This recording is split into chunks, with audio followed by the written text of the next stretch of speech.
Welcome to Pinoy Cafe. Inihahandog po namin ang totoong kwentong Pinoy. Sa probinsya, uso ang isang mag-asawa ang mag-anak ng madami. Gaya ko, na ikatatlo ako sa aming 7 magkakapatid.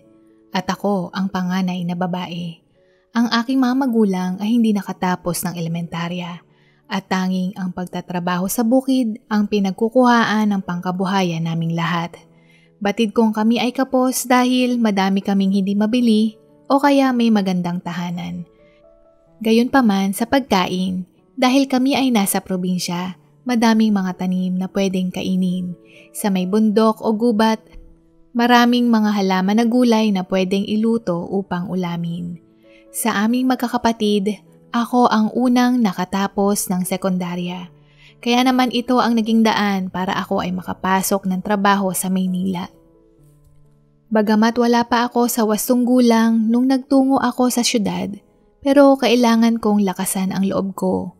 Mas mahirap tanggapin kung hindi ko man lang susubukan at uunahin ang takot. Walang mangyayari sa aking kinabukasan at hindi pa ako makakatulong sa aking pamilya. May kakilala o kaibigan ako sa probinsya na sinubukan na din ang kapalaran nila sa Maynila, kaya naisip ko na kung kaya nila, kakayanin ko din. At sa pamamagitan ng isang kakilala ni Kuya sa bukid na kasama niya sa sakahan, ipinasok ako bilang isang kasambahay. Unang yapak ko pa lang sa syudad nung oras na ako ay bumaba ng bus. Hindi ko mapigilang mamangha dahil puro matataas na gusali, maingay na kalsada at maraming tao. Kumpara sa lugar na kinalakihan ko na madalas mong matanaw ay mga tanim o palayan. Pagdating ko sa Maynila, ang akala ko mamamasukan ako nakatulong sa isang bahay. Pero ibang trabaho ang ibinigay sa akin ng aking amo nung ako ay dumating doon. Nakatapos ka ng high school, di ba Ineng? Kung gayon, pagbantayin kita ng stall ko sa Tianggian. Yun na lang ang trabaho mo. Wika nito. Okay po, pero ma'am, saan po ako matutulog? Tanong ko. Pansamantala ka munang manuluyan sa isang shop ko doon malapit sa pagbabantayan mo. Meron doong kwarto na pwede mong tulugan. Pansamantala habang hindi ka pa nakakahanap ng sarili mong uupahan, okay? Tugon niya. Okay po, salamat po. Maikli kong sagot. Sa pagtatrabaho ko sa syudad, ako na ang inasahan ng mga magulang ko. Maayos at maganda naman ang trato sa akin ng mga amo ko. Pero sa tingin ko, wala akong kinikita dahil sa liit ng sweldo.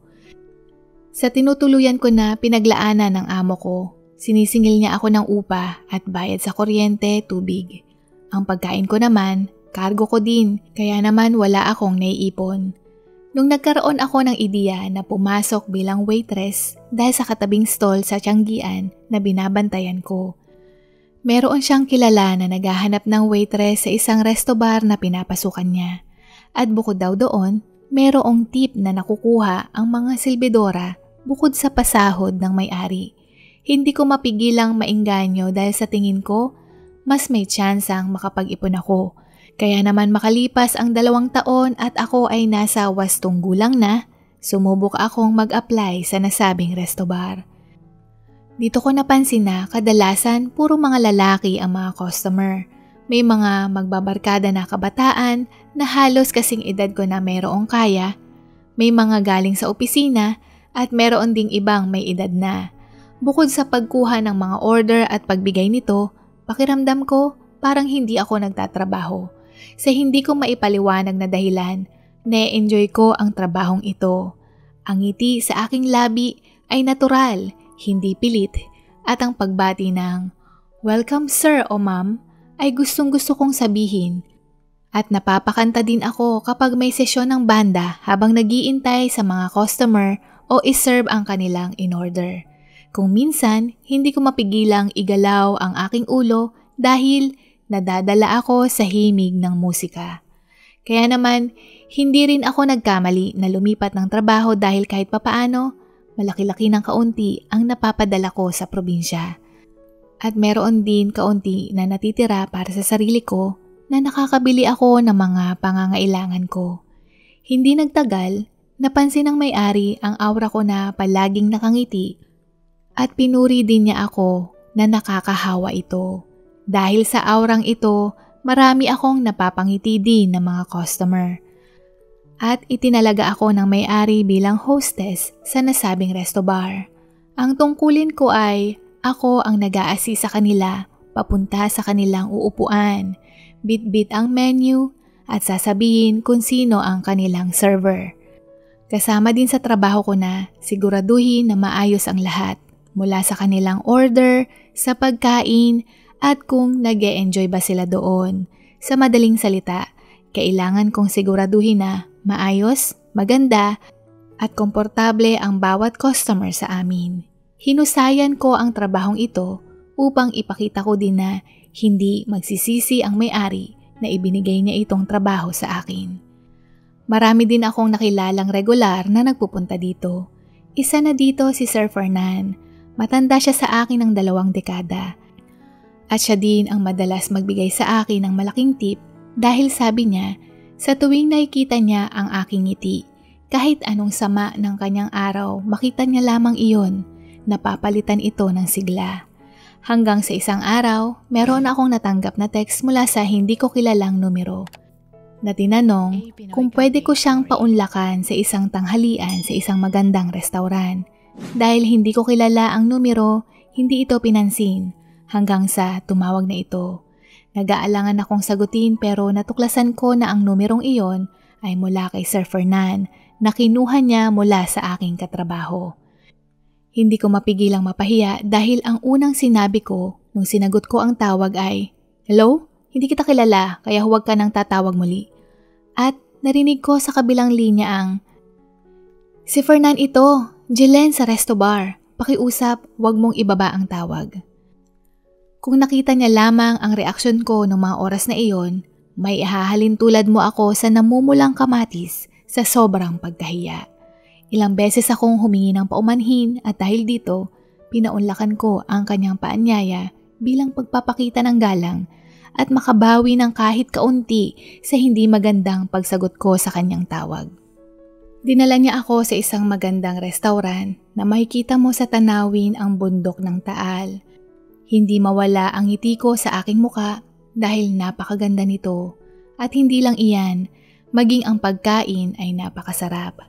Nakatanggap din ako ng magandang regalong bracelet mula sa kanya kahit hindi ko naman kaarawan bilang pagsimbolo daw ng paghingi niya ng aking kamay upang pahintulutan ko siyang manligaw.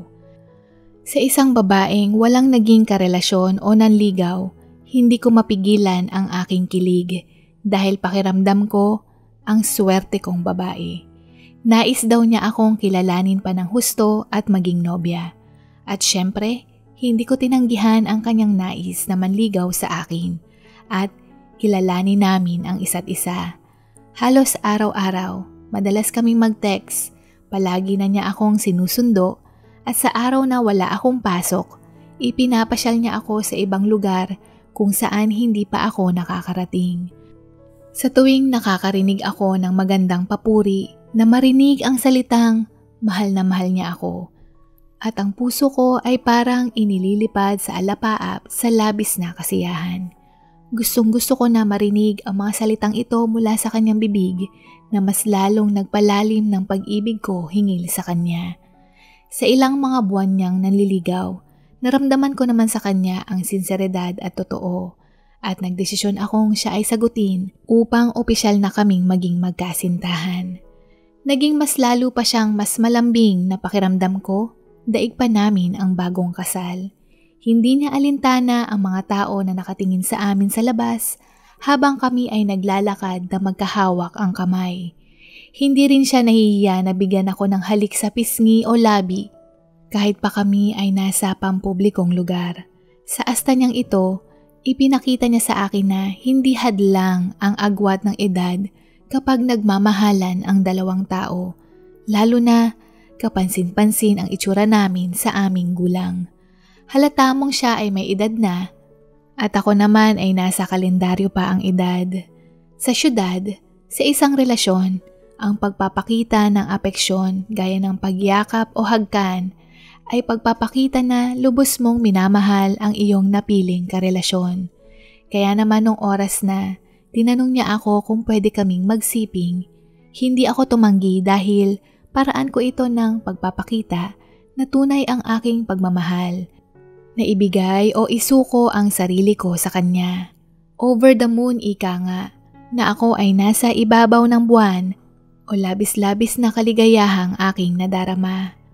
Ang lahat ng mga aksyong ito ay merong kahihinatnan dahil nagbunga ang aming pagmamahalan. Ang akala ko, ang pagbubuntis ko ay isang senyales na kami ay magiging isang buong pamilya. Nung natuklasan kong buntis ako, ang inaasahan kong sasabihin niya ay magpapakasal kami kaagad, pero dito ko natuklasan ang kanyang lihim. Base sa kanyang paliwanag, siya ay kasal na at mayroong kambal na anak. Nung marinig ko pa lang ang salitang siya ay kasal na, napaupo ako sa sahig at hindi ko maproseso ang iba pang mga kanyang sinasabi. Hindi ko mapigilang magalit sa sarili ko dahil, bakit? Bakit hindi ko napansin na siya ay kasal o hindi man lang sumagi sa isip ko na siya ay isang ama na? Ang buong akala ko, siya ay lalaking matanda na at naghahanap ng asawa. Ngunit, hindi pala. Inuna ko ang pakinggan ang bugso ng puso ko kaysa ang kilalanin siyang mabuti. Ang tanga mo, Jelen, sambit ko sa sarili ko. Subalit, siya ay lumuhod sa harapan ko, humingi ng patawad at nangakong papanagutan niya ang kanyang responsibilidad. Binanggit din niya na nag-iintay siya ng tamang panahon upang hiwalayan ang kanyang legal na misis at ipinangakong kami ay magsasama. Bigyan ko lamang siya ng palugid. Dahil mas nangunguna pa din ang aking emosyon, pinili ko siyang patawarin. Marahil sa dulo ng aking utak, kailangan ko ang tulong niya sa pagpapalaki ng bata. Wala akong sapat na ipon at tumutulong pa din ako sa mga magulang ko, kaya kailangan ko pa siya. Sa ayaw man at gusto ko, nagbunga ang aming pagmamahalan at dito nagsimula ang buhay ko bilang isang kerida. Kasama sa kanyang pangakong responsibilidad ang pagbibigay din ng sustento sa akin, gaya ng pagbabayad sa isang apartment na tinutuluyan ko at maging ang pagbukas ng sarili kong negosyo na pwede kong pagkakitaan din. Napili niya ang negosyong franchise ng siomai. Nais niya sanang ilagay ang cart na ito sa loob ng isang shopping mall, pero ito ay aking tinutulan at iminungkahi na ilagay ito malapit sa opisina o hindi kaya sa mga paaralan. Ang unang taon sa pagnenegosyong iyon, ang kita mula dito ay hinahati sa kanyang ipinangpuhunan at yung kalahati naman ay para sa akin mula sa panggastos ko, sa pagbigay ko ng suporta sa aking pamilya sa probinsya at kaunting ipon para sa darating ng araw ng aking panganganak. Ipinakilala ko din siya sa aking mga magulang pero intensyon naming inilihim ang tungkol sa kanyang unang pamilya. Hindi ko mapigilang mahiya dahil pinayuhan kami ng mga magulang ko na kami ay magpakasal. Ayaw daw nila ang kanilang anak ay isang disgrasyada at magpalaki ng anak na mag-isa. Kaya kahit wala pa akong malinaw na kasagutan hinggil doon, ipinangako ko sa mga magulang ko na kami ay magpapakasal ni Fernan. Sa paglipas ng panahon, hindi ko mapigilan na maawa sa sarili ko dahil ganito pala ang pakiramdam ng isang kerida.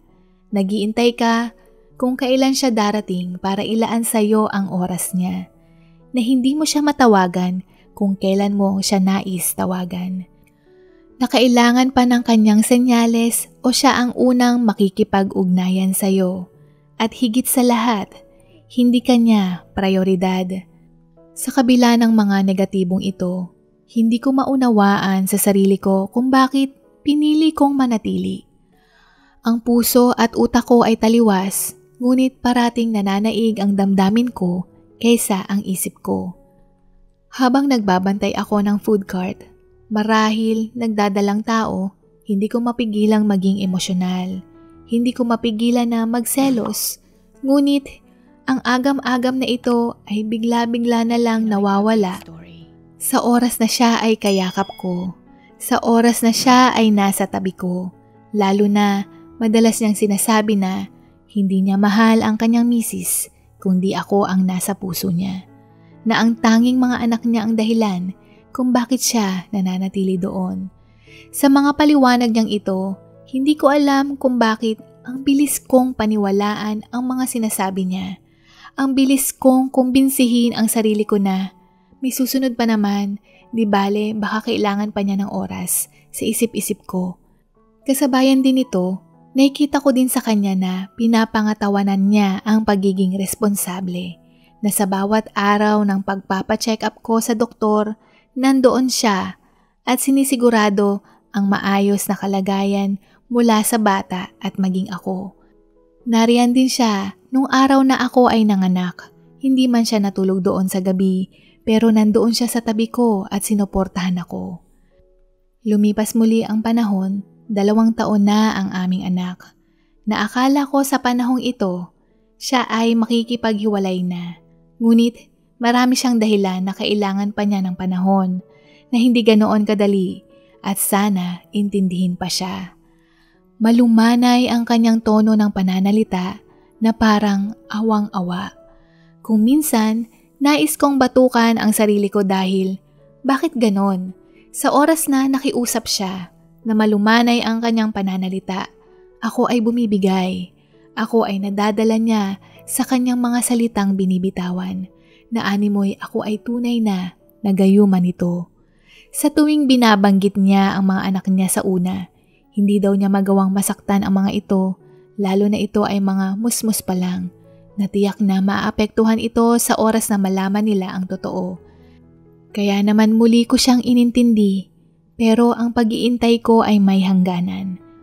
Naisip ko, bakit hindi maiwan ni Fernan ang misis niya? Kung sa pagmamahal, ang madalas sabihin sa akin ni Fernan ay hindi na niya ito mahal. At kung wala ng pag-ibig ang namamagitan sa kanila, kung ganoon din ang kanilang sitwasyon, bakit hindi magawang palayain si Fernan ng kanyang unang misis? Bakit siya nagtsatsaga na makisama? Kung sa mga anak naman, pwede pa din siyang maging ama, gaya ng ginagawa niya sa anak namin. Sa pagkakataong ito, hindi ko na maintay si Fernan at baka kailangan niya ng tulong ko. Kaya napagdesisyonan kong ako na mismo ang haharap sa tunay na misis niya upang ipagtapat ang totoo para makalaya na din ako sa ilang taong pag-iintay. Sa katunayan, ang makalaya kaming lahat, ang maayos ang gulong ito. Inalam ko ang tungkol sa kanyang unang misis at kung saan sila nakatira. Nung nakita ko ang bahay nila, malaki at base sa itsura nito, dito ko napagtanto na mayaman si Fernan. Sa isip ko, baka dahil sa estadong mayaman si Fernan kaya ayaw makipaghiwalay ng misis niya. Isinantabi ko ang naisip ko dahil nagtungo ako doon upang isakatuparan ang pakay ko. Kaya naman huminga ako ng malalim at hinanap ang legal na misis ni Fernan. At nung oras na nakaharap ko siya, ako po si Jelen, si Fernan ang ama ng aking anak. Pakiusap po para sa ikatatahimik ng lahat. Hiwalayan niyo na po si Fernan, wika ko. Inaasahan ko na sasampalin niya ako, magsisisigaw o magagalit siya. Handa kong harapin, lunukin at tanggapin ang lahat ng iyon.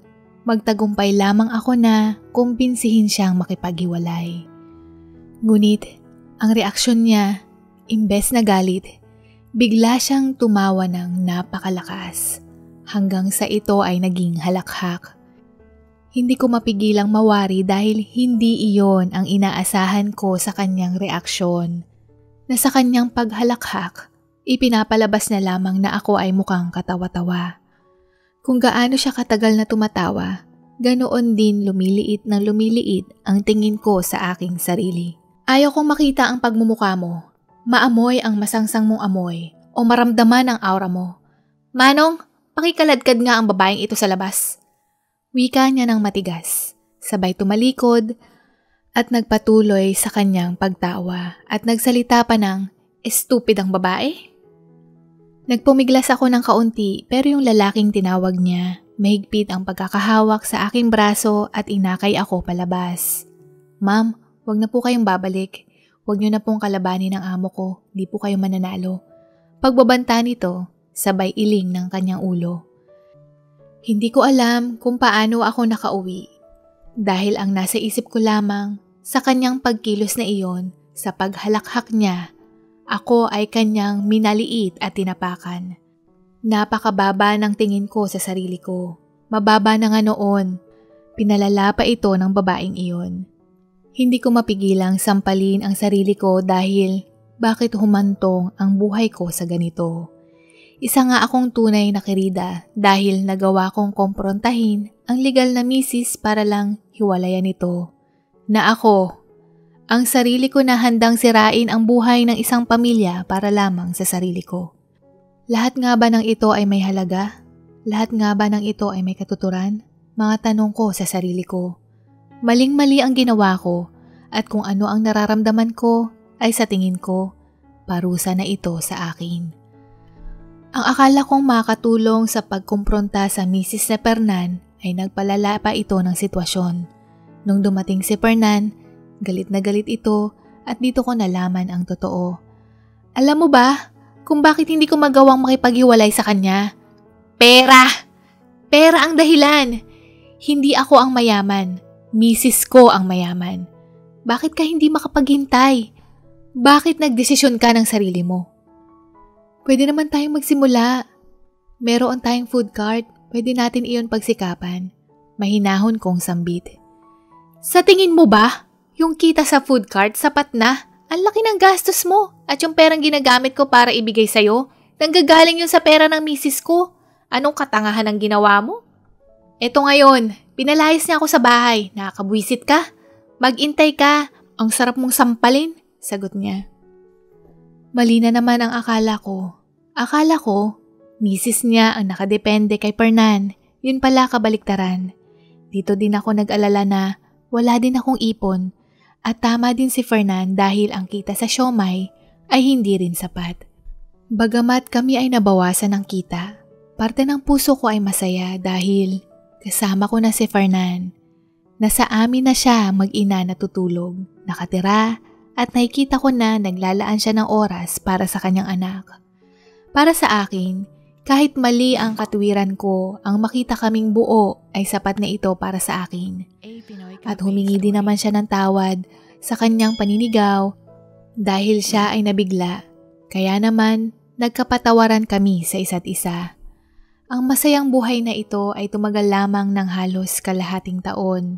Sinabi ni Fernan na kailangan niyang manirahan sa bahay ng kanyang mga magulang dahil ang kanyang ina ay may malubhanang karamdaman. Hindi ako maaaring magpakita doon dahil hindi nila alam ang tungkol sa aming relasyon. At hindi din pwedeng ibunyag dahil baka mas lalo pang magpalala sa sakit ng kanyang ina. Pagkaalis niyang iyon, dito ko napagtanto na hindi pa din kami tuluyang malaya. Isa pa din akong kirida na laging pangalawa o pangatlo sa listahan. At simula nung umalis siya, nagpatuloy pa din ang aming relasyon alang-alang sa aming mga anak. Sa pagkakataong ito, itinuon ko ang aking atensyon sa negosyong food cart. Sinikap na mag-ipon ang mag-ipon bago umalis si Fernan at kasabayan nito, nabuntis akong muli sa aming pangalawang anak. Bibihira man kaming magkita, pero hindi naman tumitigil ang sustentong binibigay niya para sa amin kada buwan. Sa pagdaan ng mga taon, maayos naman ang aming relasyon. Regular siyang bumibisita sa amin at nakakahiyamang aminin, palagi akong nasasabik sa tuwing siya ay uuwi sa amin. Palagi akong nag-aasikaso ng mga paborito niya, pinagsisilbihan at pinapasaya. Masaya din ako kahit papaano nahati ang oras niya sa amin, sa mga magulang niya at sa mga anak niya sa una. Ang mahalaga, hiwalay na sila ng kanyang misis. Sa isip ko, may kaunti akong pagkapanalo. Hanggang sa isang araw, sa hindi inaasahang pagkakataon, hindi ko sinasadyang nakita ang dati niyang misis sa loob ng isang shopping mall. Batid kong nakilala niya ako dahil sa pagkakataong ito, nakatitig siya sa akin at nagtungo papunta sa direksyon ko. Ang liit talaga ng mundo, napapaligiran ng mga estupidang mga babae. Pag-iinsulto niyang sambit. Hindi ko maiwasang maasar at hindi ko hahayaang maliitin niya akong muli. Huwag kang mag-alala, maayos kami. Wika ko nang nakangiti. Ano? Kayo pa din? Tanong niya nang may pagkagulat. Matagal na kayong hiwalay, di ba?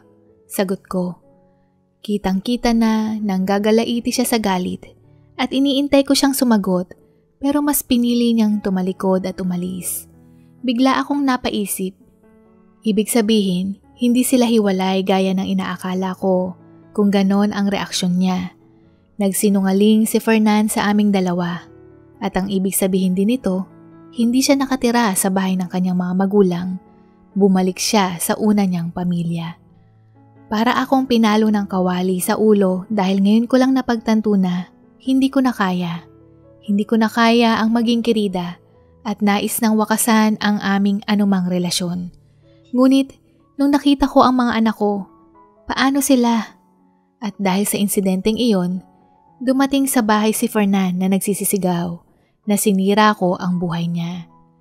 Na kaya siya bumalik sa asawa niya dahil ayaw ng misis niyang mapahiya at maapektuhan ang kanilang mga anak. Puro anak mo sa una ang iniisip mo. Paano naman ang mga anak mo sa akin? Hindi mo ba sila naiisip? Malumanay kong sumbat. Hindi ka pa ba masaya na nagbibigay ako ng sustento? Bakit hindi mo magawang itikom ang bibig mo? Galit niyang sambit at saka umalis ng bahay. Kasabayan nito, nalaman din ng mga magulang ko ang totoo at maging sila ay ayaw akong kausapin dahil isa daw akong babaeng walang moral. Grabeng paghuhusga ang natanggap ko. Pero ang lahat ng ito, ako ang may kasalanan. Na wala akong dapat sisihin dahil kung noon pa lang lumayo na ako, kung noon pa lang na natuklasan kong may asawa siya, hindi ko na sana ipinagpatuloy. Pero ako ay naging mahina dahil mas inisip ko na dumepende sa kanya at pera at ang pangangailangan ng anak ko. Pero mali po ba ang ginagawa ko para sa mga anak ko? Ang tanong na ito ay ako rin ang sumagot. Na kahit balibaliktarin ko ang mundo, ang pakikipag-apid ay walang magandang idudulot at ngayon ko na siya pinagbabayaran sa matagal kong kinunsinte ang maling pag-uugaling ito sa sarili ko.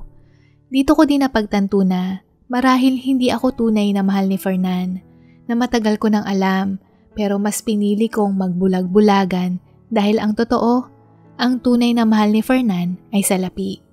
Hindi ko alam kung paano muli magsisimula. Pero ang pakikipaghiwalay kay Fernan ay unang hakbang upang mawakasan ang yugto ng aking buhay na pagiging isang kirida. Sa ngayon, lumipat kaming mag-iina sa ibang tahanan upang lumayo sa mga taong kami ay hinuhusgahan at maging sa kanilang ama. Hindi ko naman ipagkakait kay Fernan ang mga anak ko, pero hanggat hindi niya hinahanap ang mga anak ko, pansamantala muna kaming lalayo at mananahimik. Batid kong balang araw, paglaki ng aking mga anak, maaari o malaki ang posibilidad na maging sila ay magalit sa akin dahil sa aking ginawa. At upang pagbayaran ang kahihiyang dulot nito sa kanila, pagsisikapan kong maitaguyod sila, mabigyan ng magandang edukasyon at buhay kahit papaano. Ikinukonsidera ko pa rin ako ay isang maswerte dahil na ipagpapatuloy ko ang pagtitinda ng siomai na bumubuhay sa aming mag-ina. Sa karanasang ito, hindi ko na maibabalik ang nakaraan dahil palaging nasa huli ang pagsisisi. Kaya naman sa bunso kong anak na babae, ipinapanalangin ko na sana hindi niya maranasan ang naranasan ko. At kasama sa aking pinitensya ang paglapit ko sa Panginoon upang mabigyan ako ng kapatawaran at kapayapaan sa aking puso. Dito na po nagwawakas ang kwento. Maraming salamat po. Maaari niyo po ring bisitahin ang pangalawa po naming channel na Pinoy Cafe Shorts. Muli, huwag niyo pong kalimutang i-click ang like and subscribe. Take care and be safe everyone. God bless you. Bye! Comments of the day. Danilo Pasio, Lucy McDonald, Imelda Asia.